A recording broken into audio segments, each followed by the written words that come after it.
And Ghana has once again proved to the world it is maturing in democracy. This will be the 5th time in a row that Ghanaians are going to the polls. This is its 8th election since the return of multi-party democracy in 1992. Ghana is often described as a beacon of functioning democracy in West because Africa. Because there was a real faith in the Electoral Commission and the Supreme Court. Ghana has been a bastion of Western-style democracy in the African continent. It's had free and fair elections since the end of military rule in 1992. It's a sign that they've really consolidated their democracy in a region known for political turbulence. The Centre has embarked on a pre-election service. The winner-take-all approach to politics, the politicization of the public service. Is it appropriate for the President to appoint a Council of State member to a state agency board? As for the President's credibility in terms of anti-corruption, I'm afraid to say it's in tatters. Of the various actors shaping the consolidation of Ghana's democracy, one name stands out. Professor Emmanuel Gyimah-Boadi, or just Prof.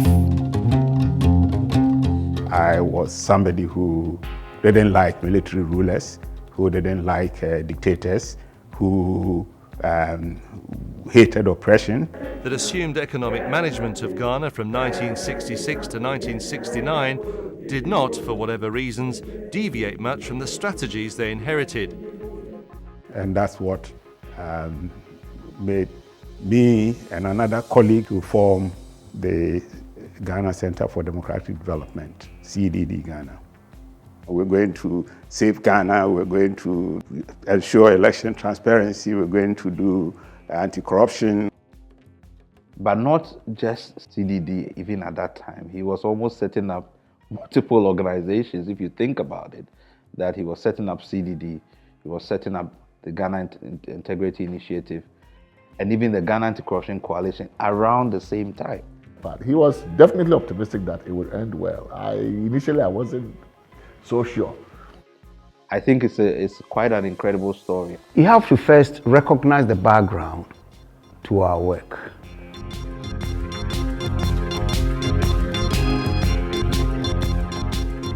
Citizens of Ghana and fellow countrymen, good evening. The Ghana Armed Forces took over the reins of government of this country after a successful overthrow of the regime of Kwame Nkrumah. We want to refute any allegation that ACA or God knows what instigated us to carry out the coup. The government is a military government. That the uprising which took place during the early hours of this morning has been quelled. Flight Lieutenant Jerry Rawlings stages his second coup. The President, the Vice President, and all ministers and their deputies are dismissed from office.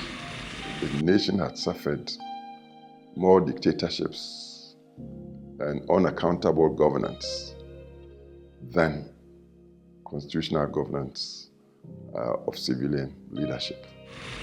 B. Parliament is dissolved. We have had military rule for 11 years. We had gone through the PNDC from 1981, and people were agitating. They were asking for a return to democratic rule. Now there was this transition to civilian rule.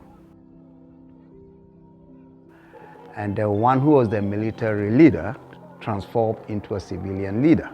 So, 93, Jerry Rawlings became an elected president. I will bear true faith and allegiance to the Republic of Ghana. Rawlings, who was the 10 years military head of state, had won elections, was still the head of state. I think that most people were still suspicious of Jerry Rawlings and what he would do. None of us was sure that this democracy was going to endure. You see, there was a certain suspicion that the military was going to intervene and not give up. So, it was a tricky moment at that time. Even though media freedoms have been provided by legislation and so on. They were scared about who should start the first private media house and so on. And so I'm following all of this and wondering when was going to happen to Ghana. We set up the center in '98, with still Rawlings being the president in charge of the country. What was missing, in my view, was research-grounded, data-driven advocacy. Here was a think tank that was going to engage with the very issues of democracy and of governance. They brought fresh air into the atmosphere. They offered opportunity for debate which informed the options that were available to us. We needed institutes like CDD to expose the shortfalls of governance for the general public to also get to read between the lines. As an investigative journalist, you're actually trying to expose what people were trying to hide. People had a lot of respect for them. So you had Supreme Court judges, retired judges, senior military officers, retired senior military officers, religious leaders, people that we hold in very high esteem in Ghana who would respond to an invitation from Prof. Gyimah and his colleagues. We basically demonstrated research excellence. We demonstrated a certain capability and can-do which people had not really seen before. Every project we initiated was preceded with a research. So our advocacy was always based on the research findings. And it also persuaded the donors that we were worth funding. Very exciting, the two of us working together. We underestimate the amount of work that Professor Gyimah-Boadi and Dr. Bafo Adjumani have put into this. At the time I was so afraid, it was in 2000, whether Rawlings will hand over.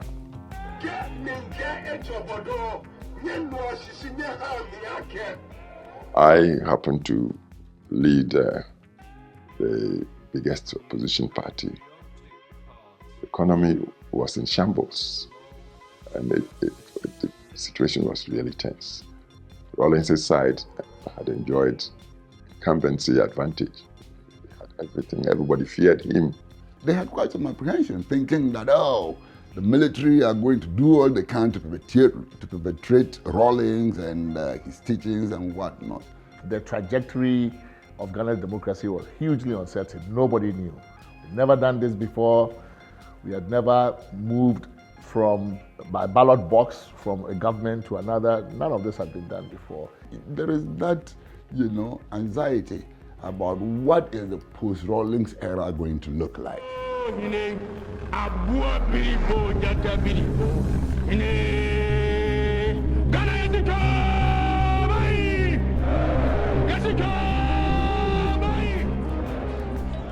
And CDD positioned itself right in the middle in the heat. Sometimes I feared for them that some of the deep questions that they were raising about the future of this society could land them into some kind of trouble if the democracy didn't work.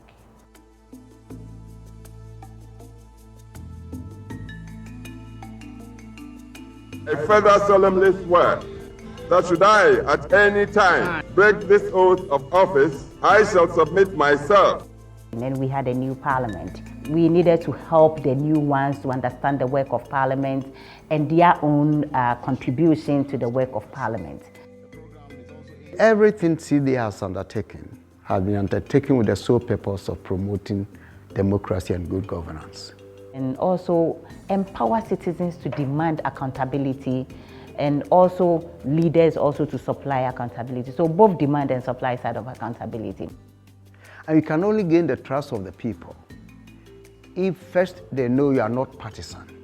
You are a neutral entity seeking to bring all powers together. Their advocacy was powerful. In this administration, the winner-take-all approach to politics the politicization of the public service and public service appointments has not just persisted, but appears to have been intensified as well. If Professor Gyimah-Boadi had not been trusted and respected, CDD would have collapsed. Here was a professor from Legon University, Ghana, University of Ghana, Legon, who was bringing on board a very dispassionate discussion of democracy, democratic governance, and we were trying to put together the building blocks. In his lectureship, in his engagements with the public and government, exhibited somebody who was above partisanship. Professor Gyimah-Boadi came on TV to speak on an issue. He spoke as a scholar, he spoke as someone who knew what he was talking about. It's very deep in his thinking and his analysis. He's very courageous when it comes to expressing an opinion he feels strongly about.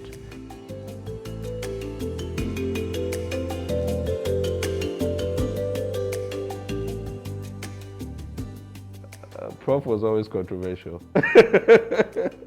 I've never known him to shy away from controversy, even in secondary school. I mean, way back. It's always been the guy to talk the tough issues.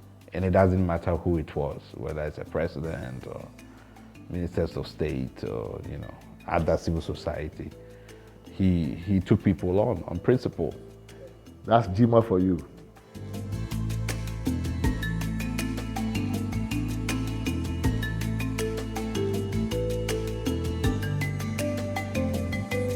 I was born in a small village called Abrim in the eastern region, the forest zone of Ghana. I don't remember when I got struck with polio, but my parents tell me sometime around the age where I was going to start walking when I got struck. So all I know is by the time I had consciousness, I had a leg disability, and so my earliest memories will be learning to walk by holding a plank. And I can never say I'm lonely, because if I want company, I know that I have to organize company. No hard. Oh, can I Translation meaning, I was paralyzed.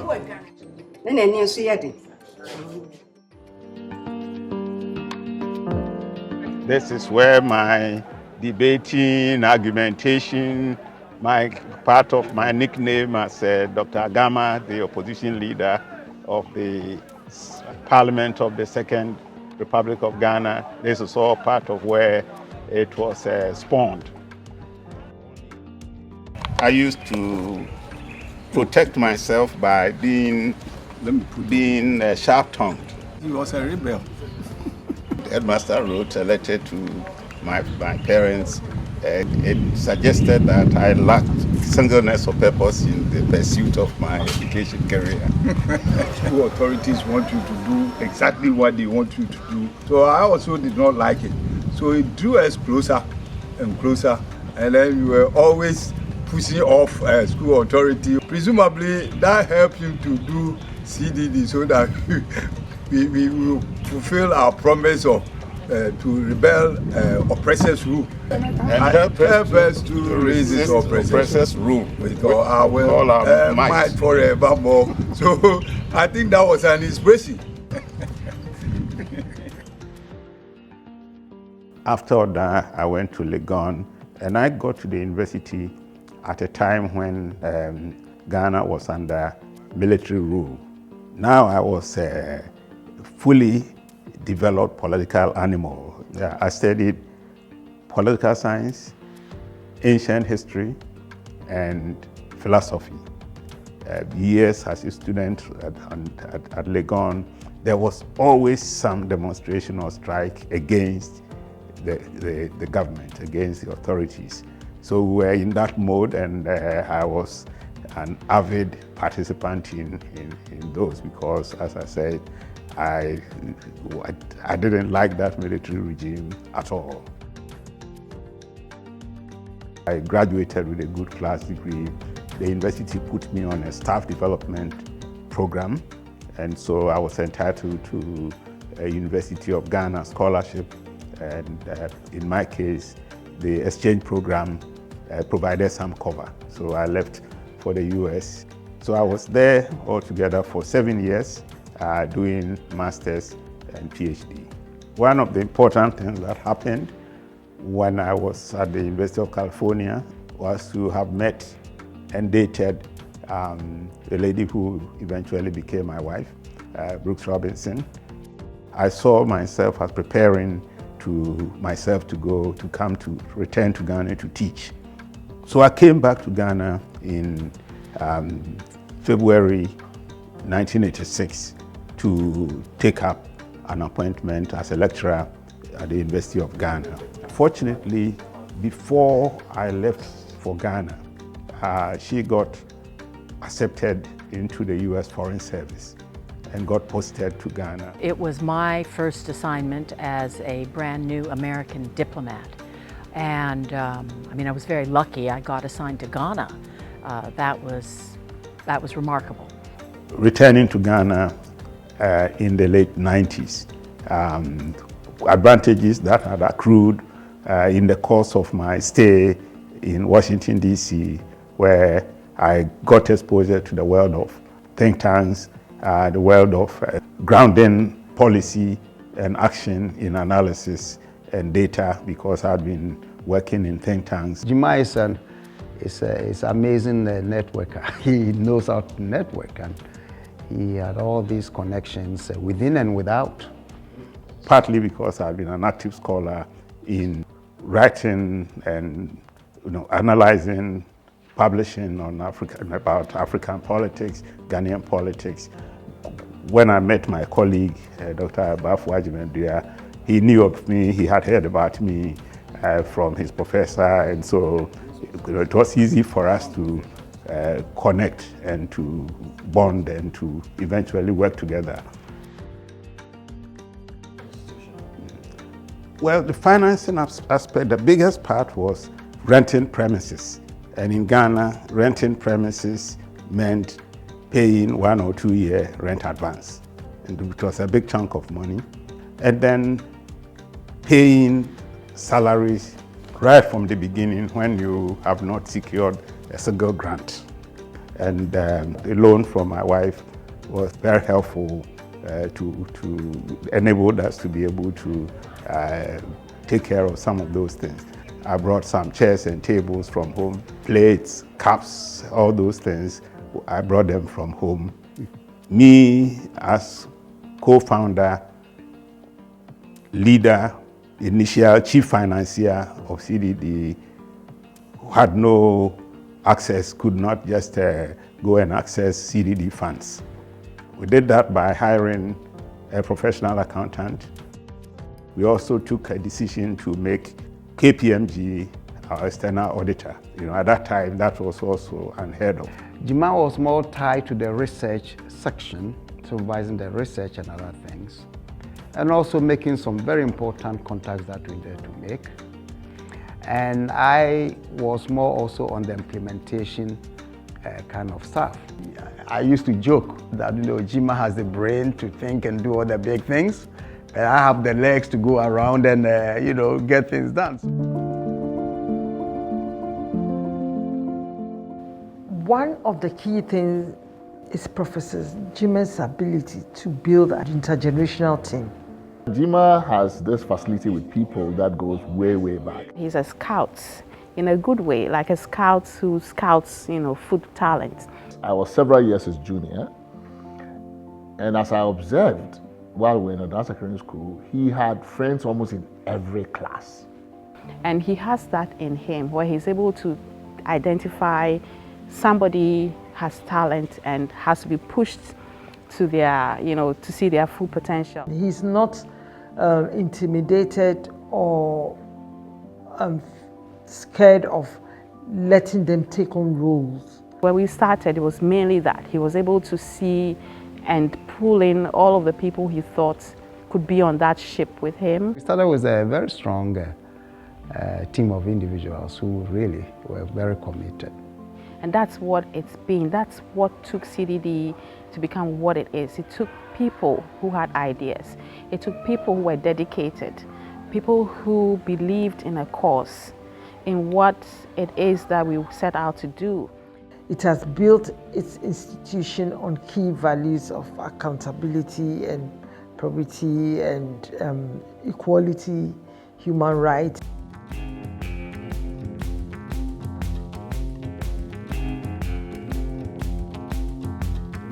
There were instances when CDD would do its research on governance that it became a target for political parties. Anytime these reports come out, the political party that felt like it's been cornered, just to put it politely, they will contest the research methods you use, your bias in the interpretation. They will find reasons to reject those parts that go against them, and vice versa. A lot of the time we were seen as, an opposition party because, CDD was trying to do what, opposition parties will usually do in a democracy. There are a couple of times that we disagreed on some very important subjects publicly in the media. When Rawlings' party, which had initially refused to cooperate with the CDD, was in opposition after 2000, they used the platforms of CDD to force us against the government. But it all shows that CDD has held its place and held itself as an institution that is advancing democracy in Ghana. They realized that the man was only doing his job. So I would be ready to argue that some of the choices that we made along the path of our democracy that has helped us to sustain ourselves could be credited to some of those processes.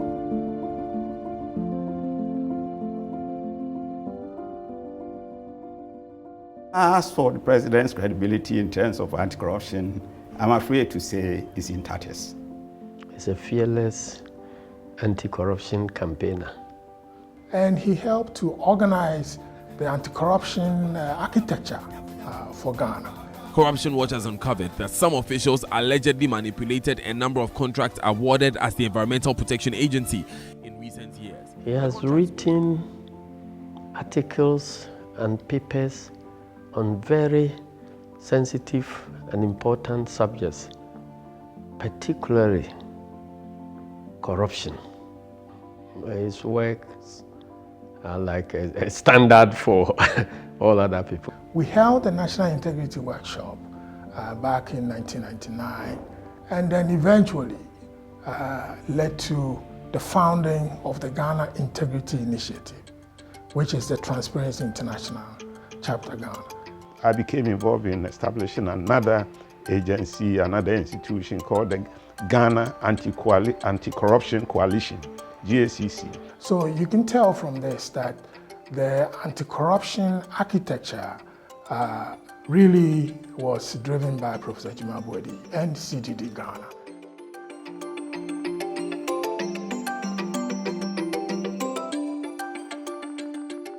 Now I have a big announcement for you. CDD have completed their Afrobarometer report. It's going to be released tomorrow morning. Now, basically, the question we ask is, how many of the following do you think are involved in corruption? According also to the survey, 65% of Ghanaians trust the Ghana Armed Forces far more than the president. The Afrobarometer was set up by CDD to virtually mark the performance of governments.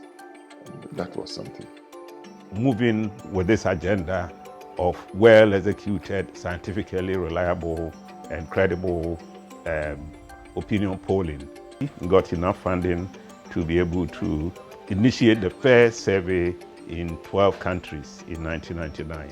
When Africa started becoming more and more democratic from the 1990s, the Afrobarometer was formed for that purpose, to make sure that people's voices are part of the process. The Afrobarometer report was released earlier in Kenya by Professor Emmanuel Gyimah-Boadi, who is the executive director of Afrobarometer, and he joins us live now from the Kenyan capital, Nairobi.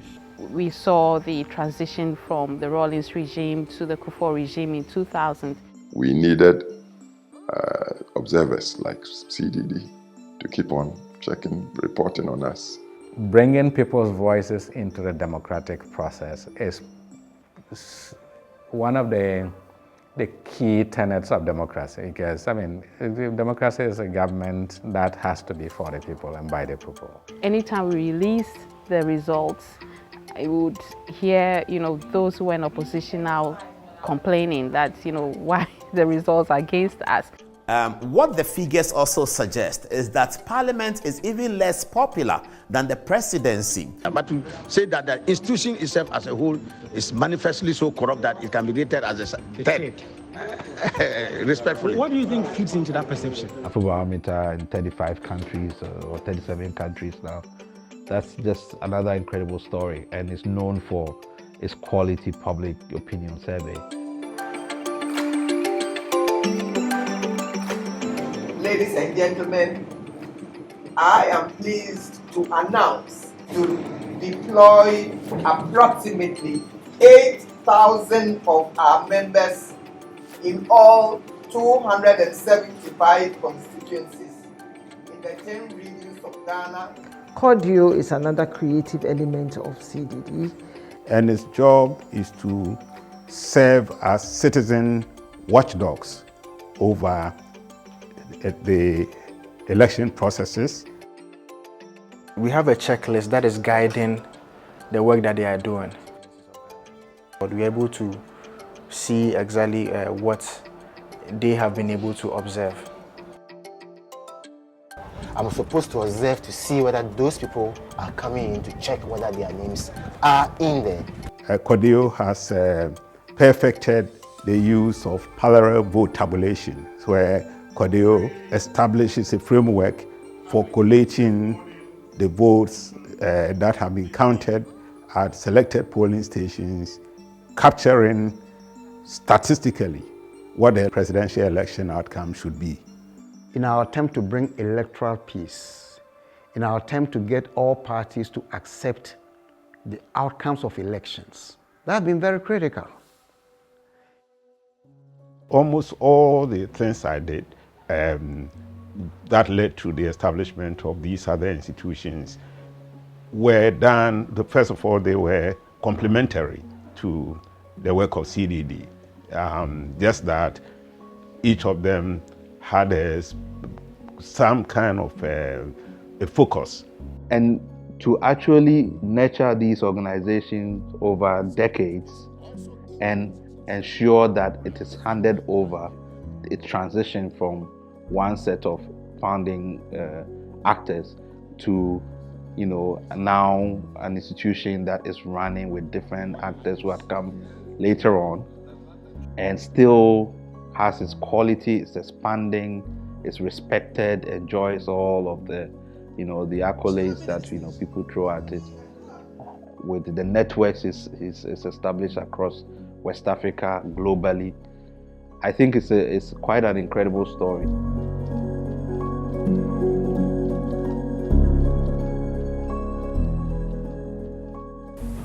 It was at the first waters that they started to maltreat and beat, and all sorts of maltreatment was meted to us. What happened at the police headquarters when you were brought down from Shires? Prof's contribution to democratic consolidation goes way beyond the organizations he helped found. As Ghana made the transition from military to civilian rule in 1992, he helped drive the National Reconciliation Commission's work. Well, thank you very much, Mr. Haka. You may retire now. Thank you. And now has played the catalytic role in bringing together and hosting a West African network for democratic solidarity, the WADEMOS network. And that is a huge contribution to democratic development throughout West Africa. So now CDD-Ghana also plays increasingly a regional role. And CDD-Ghana now is a magnet. It's a venue for training, for research, for study, for advocacy. He's leaving a fantastic legacy for the generations to come. So I respect him a lot. He's the type the state should honor, open our minds, demand accountability, and also to operate as responsible citizens. CDD continues to push without fear of recrimination, without being intimidated, important conversations about what we ought to do if we want to be a quality democracy in Ghana. So here you have a situation where the bill says merely because you say you are gay, merely because you hold yourself out as a gay person, that itself is criminal. We don't call ourselves democratic development for nothing. Center for Democratic Development. What we want is development. We really want the development. We just have made it our business to make sure that it is done democratically. I think it's the best, one of the best stories of building non-state institutions. Gyimah can be happy that the baby that he birthed actually will thrive way beyond his time, my time, way into the future, I think. So the retirement is on.